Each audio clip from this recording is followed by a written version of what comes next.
గత ప్రభుత్వంలో వివిధ సంస్థల్లో జరిగిన అవకతవకలపై కాంగ్రెస్ ప్రభుత్వం ఫోకస్ చేసింది. ఈ నేపథ్యంలోనే సీడ్ కార్పొరేషన్లో అవకతవకలు జరిగినట్లు ప్రభుత్వం గుర్తించింది. అవకతవకలపై మంత్రి తుమ్మల ఆగ్రహం వ్యక్తం చేశారు. తక్షణమే సీడ్ కార్పొరేషన్ ఎండీని తొలగించాలని వ్యవసాయ శాఖ కార్యదర్శికి ఆదేశాలు జారీ చేశారు. కోఆపరేటివ్ రిజిస్ట్రార్ హరిత ఐఏఎస్ కు అదనపు బాధ్యతలు ఇవ్వనున్నారు.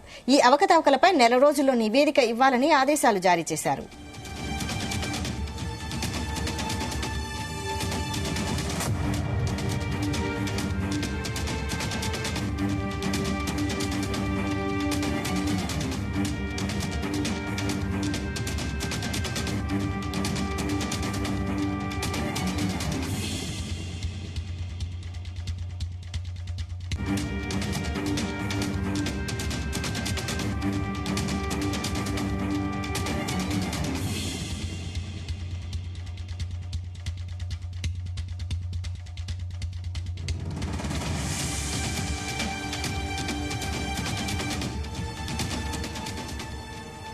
గత ప్రభుత్వంలో వివిధ సంస్థల్లో జరిగిన అవకతవకలపై కాంగ్రెస్ ప్రభుత్వం ఫోకస్ చేసింది.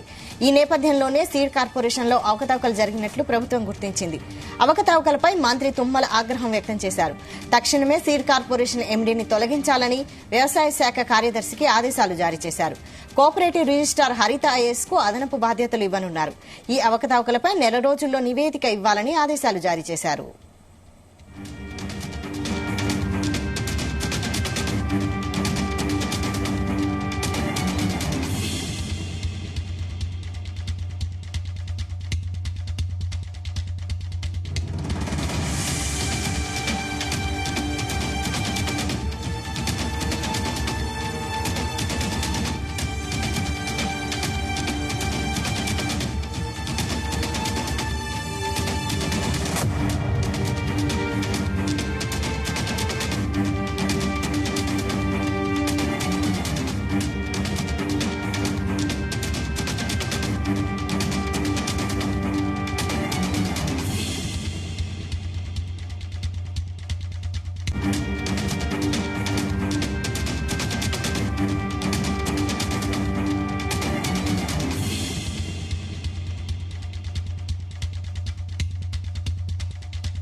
సీడ్ కార్పొరేషన్ అవకతవకలపై మరిన్ని అప్డేట్స్ మా ప్రతినిధి సతీష్ అందిస్తారు. సతీష్, చెప్పండి.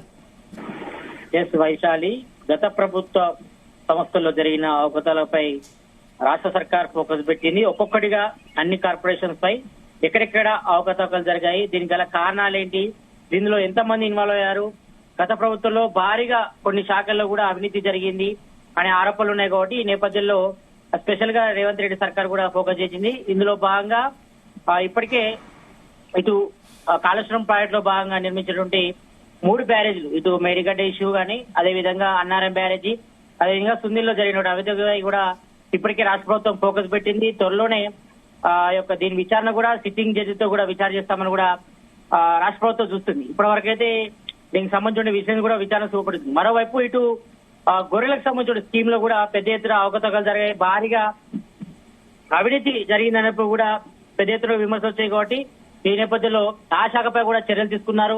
ఇప్పటికే కొంతమందిని కూడా అరెస్ట్ చేయడం జరిగింది. కాబట్టి దీనిపై కూడా విచారణ కూడా వేగవంతం చేసింది. ఎందుకంటే సాక్షాత్తు ప్రభుత్వ ఆఫీసులో కూడా కొన్ని ఫైల్స్ కూడా మాయమయ్యాయి. కాబట్టి దీనిపై ప్రభుత్వం కూడా స్పెషల్ ఫోకస్ చేసింది. ఈ నేపథ్యంలో కొంతమందిని కూడా గొర్రెల స్కీమ్ లో కూడా అరెస్ట్ చేయడం జరిగింది. అయితే మిగతా శాఖలపై కూడా రాష్ట్ర ప్రభుత్వం కూడా ఫోకస్ చేసింది. ఈ రోజు ఇటు సీడ్ కార్పొరేషన్ లో అవకతవకలు జరిగినట్టుగా ప్రభుత్వం గుర్తించింది. అవకతవకలపై మంత్రి తుమ్మల కూడా ఆగ్రహం వ్యక్తం చేసింది. కాబట్టి తక్షణమే సీడ్ కార్పొరేషన్ ఎండీని తొలగించాలని కూడా వ్యవసాయ శాఖ కార్యదర్శి కూడా ఆయన ఆదేశాలు కూడా చేశారు. దీంతో వ్యవసాయ శాఖ సీడ్ కార్పొరేషన్ సంబంధించి ఎండీని కూడా తొలగించడం జరిగింది. ఇక కోఆపరేటివ్ రిజిస్టర్ హరిత ఐఏఎస్ ను కూడా అదనపు బాధ్యతలు కూడా ఈ రోజు ఇచ్చారు. అయితే ఈ అవకతవకలపై నెల రోజుల్లో నివేదిక ఇవ్వాలని కూడా ఆదేశాలు జారీ చేస్తారు మంత్రి తుమ్మల. కాబట్టి ఇప్పటికే ఇందులో పెద్ద ఎత్తున అవినీతి జరిగింది. ఎవరెవరు ఇన్వాల్వ్ అయ్యారు, ఎంత పెద్దవాళ్ళున్నా ఇందులో వారిని అరెస్ట్ చేయాల్సి తీరుస్తుంది అనేది కూడా ఇప్పటికే రేవంత్ సర్కార్ కూడా భావించింది. ఈ నేపథ్యంలో ఒక్కొక్క శాఖపై కూడా సీఎం రేవంత్ రెడ్డి కూడా ఆ శాఖలపై కూడా జరిగిన అవినీతి అవకతవకలపై కూడా ఫోకస్ చేశారు.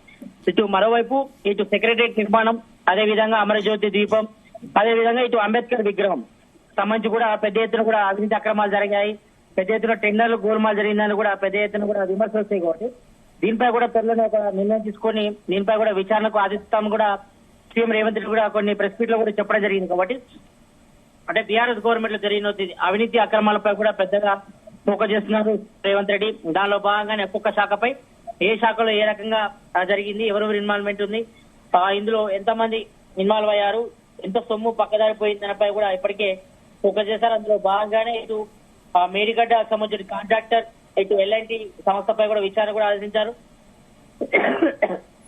త్వరలోనే ఈ విజిలెన్స్ రిపోర్టు పూర్తి నివేదిక వచ్చిన తర్వాత అదేవిధంగా ఎన్డీఎస్ఏ సంబంధించిన పూర్తి డీటెయిల్స్ ఇప్పటికే వాళ్ళు డ్యామ్ సంబంధించిన ఇన్స్పెక్షన్ కూడా వెళ్లారు. కాబట్టి దీనిలో పెద్ద ఎత్తున కూడా అభివృద్ధి జరిగిందని కూడా ఆరోపించారు. కాబట్టి ఈ నేపథ్యంలో కాళేశ్వరం ప్రాజెక్టు కూడా పెద్ద ఎత్తున అవినీతి అక్రమాలు జరిగిన కూడా ఆరోపిస్తున్నారు. కాబట్టి దానిపై ఫోకస్ చేసింది. అదేవిధంగా సేమ్ టైం ఇటు గొర్రెల స్కీమ్ లో కూడా పెద్ద ఎత్తున అంటే మొదటి విడతలో ఇటు యాదవ్ గొర్రె కుర్మలకు కూడా వాళ్ళకి పెద్ద ఎత్తున కూడా స్కీమ్ కింద 21 గొర్రెలు కూడా ఇవ్వడం జరిగింది. కూడా దానిలో పెద్ద ఎత్తున కూడా కొంతమంది ప్రభుత్వ అధికారులు, అదేవిధంగా వైద్య సంబంధించిన అధికారులే వెటర్నరీ డాక్టర్స్ పెద్ద ఎత్తున చేతివాదం ప్రదర్శించారని కూడా ఉంది. దానిలో కొంతమంది సంబంధించి కమిషనర్ సంబంధించి వ్యక్తులే ఇందులో ఇన్వాల్వ్ అయ్యారు. ఈ నేపథ్యంలో కొంతమంది కూడా అరెస్ట్ చేశారు. కాబట్టి దీనిపై కూడా రాష్ట్ర ప్రభుత్వం ఫోకస్ చేసింది. ఫోకస్ చేసి త్వరలోనే నిందితులకు గ్రహిస్తామని కూడా చెప్పింది. దీనిలో మాజీ మంత్రి తలసాని శ్రీనివాస్ యాదవ్ హస్తంగా ఉన్నట్టు కూడా అనుమానాలు వస్తున్నాయి. కాబట్టి ఈ నేపథ్యంలో ఆయన కూడా త్వరలో విచారించే అవకాశం కనిపిస్తుంది. ఇక్కడ ఇప్పటికే పలువురు అధికారులు కూడా విచారించారు. కొంతమందిని సస్పెండ్ కూడా జరిగింది. మరికొంతమంది చెంచల్ కూడా జైల్లో కూడా వాళ్ళు రిమైండ్ లో ఉన్నారు. కాబట్టి దీనిపై పూర్తిగా కూడా విచారణ చేస్తున్నారు. ఇక మరోవైపు ఈ రోజు సీడ్ కార్పొరేషన్ లో పెద్ద ఎత్తున అవినీతి జరిగినట్లు కూడా ప్రభుత్వం గుర్తించింది. అయితే ఈ అవకతవకల గల కారణాలు ఏంటి, దీనిలో ఎవరెవరు ఇన్వాల్వ్ అయ్యారు, ఇందులో సాక్షాత్తు సీడ్ కార్పొరేషన్ ఎండీ ఉన్నట్టుగా తెలడంతో ఇటు వ్యవసాయ శాఖ మంత్రి తుమ్మల కూడా ఆగ్రహం వ్యక్తం చేశారు. వెంటనే ఆయన ఎండీ నుంచి తొలగించాలని కూడా ఆదేశించడం జరిగింది. కాబట్టి దీనిలో ఎవరెవరు ఉన్నారు, ఎంత పెద్ద మొత్తంలో అవినీతి జరిగినప్పుడు కూడా పూర్తి నివేదిక ఇవ్వాలని కూడా ఆయనే అధికారులు కూడా ఆదేశించడం జరిగింది. కాబట్టి త్వరలోనే ఈ యొక్క పలు ప్రభుత్వ సంస్థల్లో జరిగిన అవినీతి అక్రమాలపై కూడా పూర్తి రిపోర్ట్ ఇచ్చి తర్వాత వారిపై చర్యలు తీసుకుంటామని కూడా ఇప్పటికే కాబట్టి త్వరలోనే ఇంకా మరికొన్ని కార్పొరేషన్స్ కానీ మరికొన్ని వాటిపై కూడా విచారణ చేసే అవకాశం కనిపిస్తుంది. రైట్ సతీష్, అయితే సీడ్ కార్పొరేషన్ లో అవినీతి అంటే నకిలీ విత్తనాలు, ఎరువులు వీటికి సంబంధించి ఉండొచ్చా? ఎస్, తప్పకుండా. కొంతమంది పక్కదారి పట్టించి వాటిని బ్లాక్ మార్కెట్ లో అమ్ముకున్నట్టు కూడా ఆరోపణలు వస్తున్నాయి. కాబట్టి అసలు ఇందులో ఏం జరిగింది, సీడ్ కార్పొరేషన్ సంబంధించి ఎండీఏ ఇందులో హస్తం ఉన్నట్టుగా తెలుస్తుంది. కాబట్టి మరి ఇందులో ప్రభుత్వ పెద్దల అధికారం ఉందని కూడా వాళ్ళు భావిస్తున్నారు. ఎందుకంటే గత బీఆర్ఎస్ గవర్నమెంట్ లో అన్ని శాఖలలో కూడా పెద్ద ఎత్తున కూడా అవినీతి జరిగిన ఆరోపణలు వస్తున్నాయి. ఇప్పటికే కాంగ్రెస్ సంబంధించిన సీనియర్ నేతలు కానీ సీఎం రేవంత్ రెడ్డి కూడా ఆరోపించారు. కాబట్టి ఒక్కొక్క ప్రభుత్వ సంస్థలపై కూడా విచారణ కూడా ఆదేశిస్తున్నారు. కాబట్టి ఈ నేపథ్యంలో ఇప్పుడు సీడ్ కార్పొరేషన్ లో కూడా పెద్ద ఎత్తున అవినీతి జరిగింది. మరి సీడ్ అనేది కూడా వ్యవసాయానికి తన దగ్గరగా ఉంటుంది. ఎందుకంటే సీడ్స్ అంటే నాసి రకమైనవి కానీ లేకపోతే వ్యవసాయ రైతులకు అందేటువంటి సబ్సిడీ విషయంలో మాత్రం పెద్ద ఎత్తున కూడా గోల్మాల్ జరిగిందని కూడా ఆరోపణలు వస్తున్నాయి. కాబట్టి మరి దీనిపై ఎవరెవరు ఇన్వాల్వ్మెంట్ ఉంది, మరి గత ప్రభుత్వంలో ఉన్నటువంటి అధికారుల చేతివాట ప్రదర్శించి దాని వెనుక పెద్దల హస్తం ఉన్నట్టుగా తేలే అవకాశం ఉంది. మరి దీనిలో ఎవరున్నా కూడా విడిచిపోయే ప్రసక్తి లేదు. ఎవరున్నా కూడా వాళ్ళందరూ కూడా అరెస్ట్ చేసి తీరుతామనేది కూడా ఇప్పటికే సీఎం రేవంత్ రెడ్డి సర్కార్ కూడా భావిస్తుంది. కాబట్టి ఈ నేపథ్యంలో మంత్రి తుమ్మల నాగేశ్వరరావు మాత్రం ఆగ్రహం వ్యక్తం చేశారు.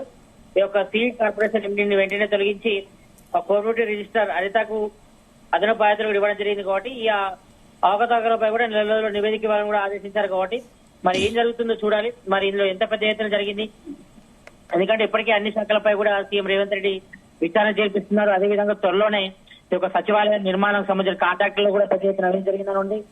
అదేవిధంగా అంబేద్కర్ విగ్రహం, మరోవైపు ఇటు అమరజ్యోతి దీపంలో కూడా పెద్ద ఎత్తున కూడా కాంట్రాక్టర్లు చేతివాదం ప్రదర్శించాలని కూడా ఆరోపణ ఉంది. కాబట్టి త్వరలో వాటిపై కూడా విచారణ చేసే అవకాశం కనిపిస్తుంది. Right, thank you Satish.